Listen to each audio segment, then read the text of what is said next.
Rarement un métier tech se sera autant transformé rapidement que le métier de QA, pouvant autant être manuel qu'automatisé. Mais le plus grand changement est finalement que la qualité d'un service en ligne, que ce soit une plateforme ou une application mobile, est en train de devenir l'affaire de tous. Aussi bien côté engineering, qu'on soit développeur, testeur manuel, automaticien, que côté product, qu'on soit PO ou PM. Et évidemment qu'on soit manager ou non. Chez Le Bon Coin, c'est un sujet tellement sérieux qu'on a mis plus de 2 ans pour accoucher d'une nouvelle stratégie QA. Et c'est pas de tout repos.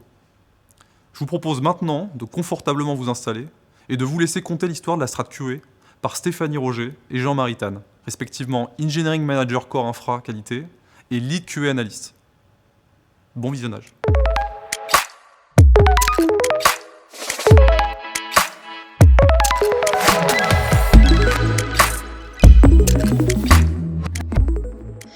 Bonjour, je m'appelle Stéphanie, je suis Engineering Manager de la team Core Qualité, en charge des chantiers d'outillage et d'infrastructure de test chez Le Bon Coin. Et salut, moi c'est Jean-Marie, je suis Lead QA Analyst chez Le Bon Coin et ma priorité c'est de guider notre communauté vers l'amélioration de la qualité des différentes feature teams de la société. Alors on se retrouve aujourd'hui pour vous partager notre expérience de la refonte de la stratégie qualité chez Le Bon Coin. C'est un chantier qui a commencé il y a 2 ans et on a beaucoup avancé depuis et ce n'est pas fini. Mais on voulait donner la parole à celles et ceux qui y ont contribué, qu'ils soient QA analystes, QA engineers, développeurs ou encore managers. Et pour vous raconter les étapes de ce projet, on a réalisé des petites interviews pour tenter de répondre à 3 questions. Comment on a appris à se comprendre et à réfléchir ensemble sur un sujet commun? Comment on a commencé à déployer cette stratégie aux multiples impacts? Et enfin, que retire-t-on personnellement de cette expérience? Allez, c'est parti.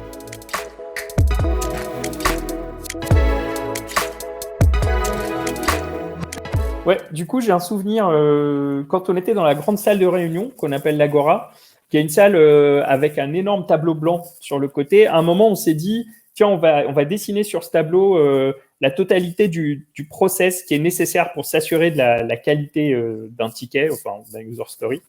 Et on a commencé à dessiner. Et ce qui était assez marrant, c'est qu'il n'y avait plus de place sur le tableau, donc on commençait à caser des trucs tout en bas en essayant de serrer, etc. C'est là que je me suis fait la réflexion, purée, c'est quand même, la strat QA, c'est quand même pas un truc anodin, quoi. C'est assez global. Alors là, c'était, je pense, on était assez nombreux. Donc il y avait des développeurs, des lead développeurs, il y avait des managers, des gens des QA ingénieurs, des QA analystes. Donc on était un peu, enfin, différents profils. Et on avait avec nous des gens qui avaient l'habitude de toute la partie chaos engineering, de toute la partie typologie de test. Et on commence à s'imaginer qu'est-ce qu'on doit tester, qu'est-ce qu'on doit aller trouver comme problématique sur le site. Et du coup, il y a un des lead backend qui se lance dans un débat sur la théorie derrière le chaos engineering, donc la partie known, unknown, unknown, unknown et tout. Et on commence à débattre et on se rend compte au bout de 30 secondes qu'on est tous perdus. Et au lieu de trouver une solution à notre problème, c'est parti en fou rire et on a passé un bon moment sympa, on a tous rigolé ensemble. Dans les premières réunions en 2019, quand on se rejoignait à une dizaine de personnes dans l'Agora à FSM, j'ai l'impression qu'on a un peu... on avait un petit peu de mal au début à se mettre d'accord sur les définitions de la pyramide de test. Donc, quels sont les différents niveaux de test qu'on veut promouvoir au sein de cette strat QA. Et chacun, que ce soit développeur, QA analyst, QA engineer, engineering manager, on avait un peu des visions différentes sur les différentes définitions.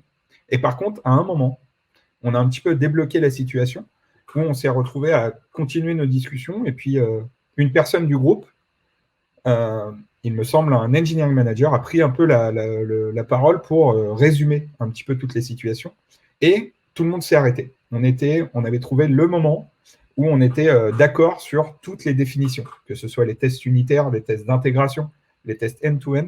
On avait un autre glossaire. Et à partir de là, on avait, je pense, débloqué un petit peu toute une situation où on tournait un petit peu en rond sur les premières réunions. Ouais, alors du coup, dans le cadre de la strat, on avait voulu rêver, on avait voulu pousser vraiment la qualité le plus loin possible. Et on s'était posé la question de comment on pourrait faire pour faire des rollbacks automatiques, un peu comme ce qui se fait chez Google. C'est-à-dire qu'il y a un monitoring, il y a un souci qui est détecté en prod, le système est capable d'identifier le commit qui pose problème, de faire un rollback automatique tout seul sans tout casser.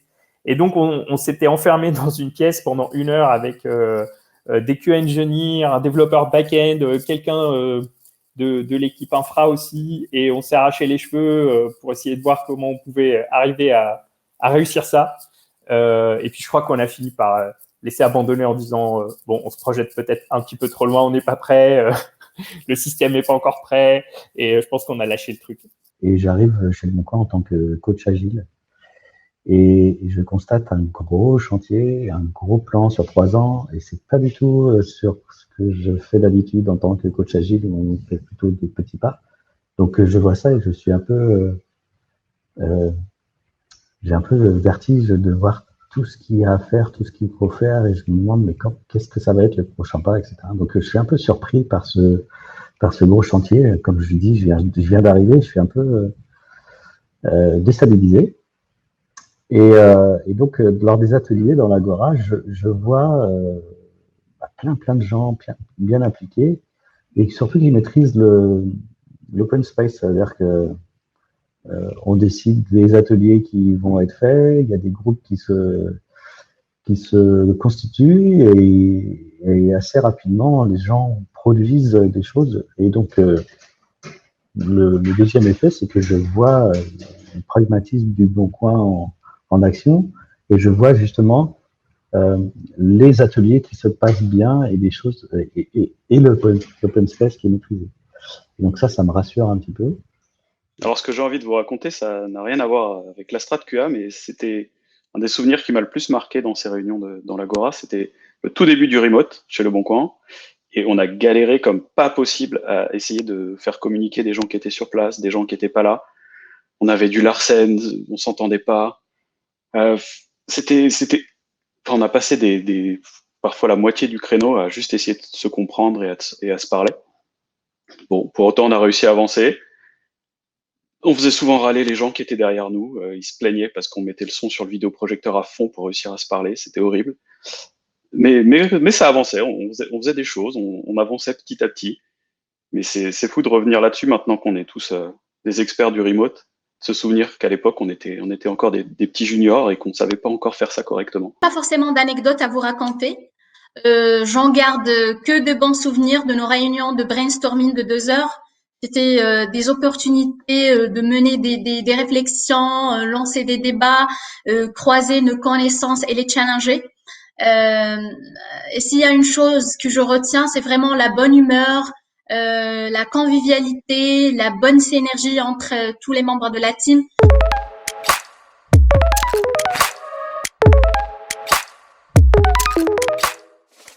Alors à ce moment-là de la strat QA, je pense que c'est important de rappeler que parallèlement à tout ce travail de réflexion et de création de guidelines pour apporter des outils, des méthodologies aux équipes, on prenait aussi beaucoup de temps en guilde pour mettre en place des ateliers pour que nous-mêmes, nous soyons le plus alignés possible sur la vision de la strat QA. Alors pour rappeler, la QA n'est pas la seule responsable de la strat qualité. Ça, c'est vraiment très important. Mais il nous semblait indispensable d'avoir un discours cohérent lorsqu'on allait devoir diffuser ça dans nos différentes équipes. Je crois qu'à partir du moment où on a commencé à travailler sur la strat QA, la quasi-totalité de nos sujets de chapter étaient uniquement consacrés à cette strat. Hello, alors moi j'ai une petite anecdote à vous raconter sur l'expérience qu'on a vécue pendant l'onboarding des feature teams sur les tests d'intégration sur la partie web. En gros, avec François, on s'est réunis pendant quelques temps pour définir qu'est-ce qu'on voulait, de quoi on voulait parler dans ces ateliers, comment on voulait le faire, etc. Et on s'est rendu compte dès les premiers ateliers que le format très carré où on suit un plan collait pas forcément aux visions et aux besoins des différentes feature teams. Et donc, du coup, on a pas mal fait évoluer le format grâce au feedback des différentes équipes. Et le but, c'était de proposer une expérience tailored, comme on dit en anglais, sur mesure pour nos différents TFT. Et on s'est aperçu que les retours d'expérience, en tout cas les retours sur ces ateliers, était de plus en plus positif. Comme exemple, on peut parler de la FT Pub, où nos tests d'intégration, généralement, ils testent des parcours. Par exemple, la création de compte particulier, on va suivre un parcours et on va le tester. Voilà. Pour la feature team pub, comme son nom l'indique, elle teste que la pub soit bien affichée, etc. Et donc, du coup, cet atelier, il a été très axé sur comment l'outil pouvait répondre à leurs besoins, plus que tester un parcours, puisqu'ils n'avaient pas de parcours à tester, ils ont juste à tester que les partenaires soient bien appelés, la pub s'affiche bien dans les bons contextes. Voilà, et donc du coup, ces ateliers ils étaient super enrichissants et toutes les feature teams, je pense, ont apprécié ces ateliers de par le fait que grâce à eux et à leur retour, on ait pu moduler un peu tout ça. Alors moi, j'ai fait des ateliers d'onboarding avec Roméo. On a surtout vu les devs web avec les QAA et personnellement, ça m'a permis de voir pas mal d'autres personnes que j'avais jamais vues. Donc ça, c'était plutôt intéressant. Et si j'ai une anecdote, ça serait qu'on s'habitue rapidement au rire original de Roméo. Alors, je me rappelle que à cette période-là, c'était des annulations de réunions en cascade quand les gens pensaient à annuler les réunions. On se retrouvait dans des réunions à ne pas savoir si les gens venaient, ne venaient pas. En gros, plus personne n'avait le temps, les sujets n'avançaient plus et c'est comme un morceau de savon en fait qu'on essaye d'attraper et qui te glisse entre les doigts. Je pense que je peux vous partager 2 enseignements. Le premier, il est lié vraiment à la méthodologie. En fait, le chantier strat qualité, ça touche à tout en fait. Ça touche à du process, ça touche à de l'organisation, ça touche à des choix techniques purs. Et ça, on s'en est rendu compte très très tôt dans l'exercice. Et pour optimiser, ce qu'on a fait, c'est qu'on s'est partagé les sujets et on a lancé plusieurs chantiers en parallèle pour avancer en parallèle. Et au bout de quelques semaines, on s'est rendu compte que les sujets n'avançaient pas. Et en fait, on s'est rendu compte que lancer plusieurs sujets comme ça en parallèle, qui demandaient beaucoup d'énergie et énormément de temps, ça n'aide pas à faire avancer le sujet global. Et même au moment où on a essayé de recentrer les différents groupes sur quelques sujets, reprioriser des sujets, ça nous a coûté pas mal d'énergie, mais finalement, on était beaucoup plus efficace en faisant comme ça, en revenant à 3 sujets importants, définir les solutions, avancer et repartir sur 3 sujets suivants. Le deuxième enseignement, c'est le déploiement. Alors, on en rigole maintenant avec les leads QA, avec le manager qualité, mais on a dû faire des dizaines et des dizaines de présentations parce que comme c'est un sujet large et les gens n'attendent pas la même communication, en fait, il faut faire énormément de communication, surcommuniquer, communiquer tout le temps avant que ça devienne un peu dans la culture de chacun de faire de la qualité tous les jours. Et voilà, donc beaucoup d'énergie, beaucoup de over-communicate pour que la stratégie rentre dans les mœurs.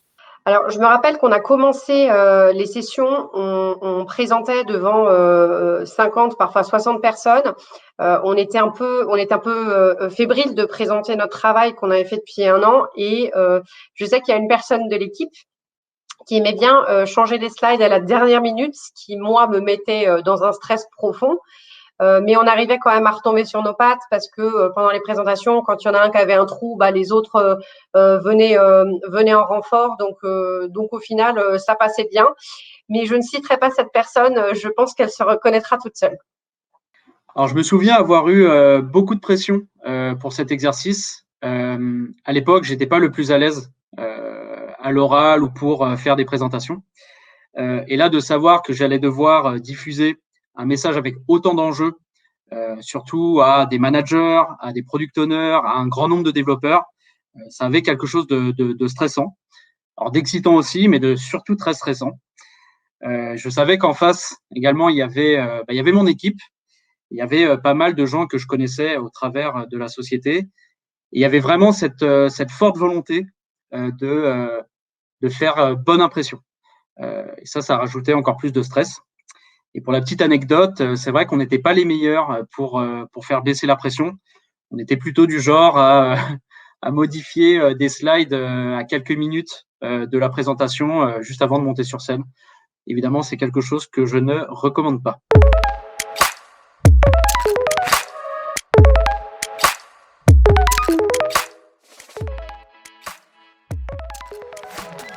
Alors, la force dans ce type de projet, c'est de tout co-construire, de parfois ne pas être d'accord, mais finalement de prendre des décisions en ayant la conviction que ce sont les bonnes. C'est aussi apprendre à déléguer, à se reposer sur les autres, mais aussi partager ses doutes et ses coups de stress. Le maître mot, c'est que le travail en équipe, notamment en équipe pluridisciplinaire, il est indispensable pour construire des choses sans s'enfermer dans ses dogmes. Arrivé à la fin de l'écriture de la strat et on commençait le déploiement. Très rapidement, on s'est rendu compte qu'il y avait deux besoins différents. On avait des collègues qui avaient besoin d'une documentation détaillée, qui avaient besoin de commencer tout de suite, et du coup, ils nous demandaient qu'est-ce que je fais demain pour commencer le déploiement, parce que j'en ai besoin de mon scope. On avait d'autres collègues qui avaient plutôt besoin d'une vision long terme. Ils avaient besoin d'une documentation qui décrit les piliers de la strat qualité. Et ils avaient besoin de beaucoup plus de temps. Et du coup, pour répondre un peu à ces deux besoins, on a dû créer une première présentation de 100 slides pour le premier public, une présentation avec un peu plus de 10 slides pour le deuxième public. Et j'ai dû enchaîner, moi, avec la manageuse qualité, avec les leads. On a dû enchaîner des présentations de 100 et de 10 slides pour à peu près le même sujet pendant un mois ou deux, le temps d'aligner tout le monde.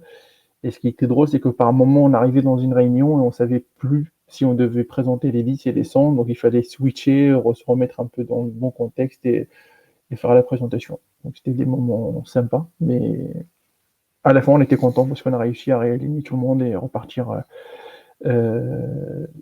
proprement dans le déploiement de la strat qualité. Alors moi, une des choses qui m'a le plus marqué dans cette strat QA et qui, je pense, a eu le plus d'impact sur ce qu'on a fait, c'est au moment où finalement on a réussi à accepter que le but de la QA, c'était pas de garantir un zéro bug tout le temps en prod et d'annuler obligatoirement la possibilité de faire des bugs, et qu'à partir du moment où on a réussi à accepter que en fait les bugs en production, il y en aura toujours, on peut rien y faire, en fait ça a permis complètement de changer le mindset et de se poser la question différemment et de se dire ok, du coup comment on fait pour réduire le plus possible l'impact que les bugs qu'on va avoir en production vont avoir, comment on les résout le plus rapidement possible, comment on les détecte rapidement. Et une fois qu'on a fait ce shift là, en fait tout est devenu relativement naturel et on a pu avancer et on a pu progresser très rapidement. Et ça, je pense que c'est vraiment la chose la plus importante à retenir. Zéro bug, ça n'existe pas. Il faut être capable de trouver ce qui va se passer et de bien suivre ce qui va se passer en production pour avoir la meilleure qualité possible. Donc, s'il y a une leçon à tirer ou un truc à partager avec vous, c'était à l'échelle personnelle où j'ai pu développer une grande capacité d'écoute, d'analyse et surtout de remise en question de l'existant. Et je trouve ça vraiment très intéressant. Alors, je pense que pendant ces 2 ans de création de la strat QA, on est passé vraiment par tous les états possibles. Il y a eu de l'enthousiasme, il y a eu de la pression, il y a eu beaucoup de stress, il y a eu des petites victoires, il y a eu de la déception, de la fierté. Enfin, on est vraiment passé par tous les états possibles. Alors, très personnellement, moi, ça a été quelque chose de très positif. Ça a été une super expérience, cette strat QA. J'ai vraiment pu amener des outils, des concepts qui me tenaient à cœur, et sur un sujet, moi, qui me passionne, qui est l'amélioration de la qualité. Si aujourd'hui, on me demandait de recommencer à travailler sur un sujet comme ça, bon, peut-être pas demain, évidemment, mais ça serait avec un grand plaisir. Et je pense que tout ce qui s'est passé avec la strat QA, toute l'expérience qu'on a eue, nous permettrait aujourd'hui de mieux organiser, mieux préparer et de mieux anticiper les problèmes d'un sujet si vaste, si conséquent à l'échelle de la société. Alors, petit avertissement, proposer une nouvelle stratégie, une nouvelle façon de travailler à une équipe ne rime pas forcément avec adoption, et ça même quand la direction est derrière nous. Voilà, c'est vraiment quelque chose de très compliqué que j'ai appris pendant cette strat QA. Et la petite anecdote de la fin, lorsque de manière totalement innocente, vous surprenez 2 personnes dans un couloir qui parlent d'un concept que vous avez poussé pendant la strat et de manière totalement naturelle et positive, franchement, vous pouvez être que fiers. Voilà. Si je devais retenir une chose, ça serait l'importance d'avoir tous les métiers présents et donc leur allouer du temps dans leur roadmap pour avancer de façon efficace.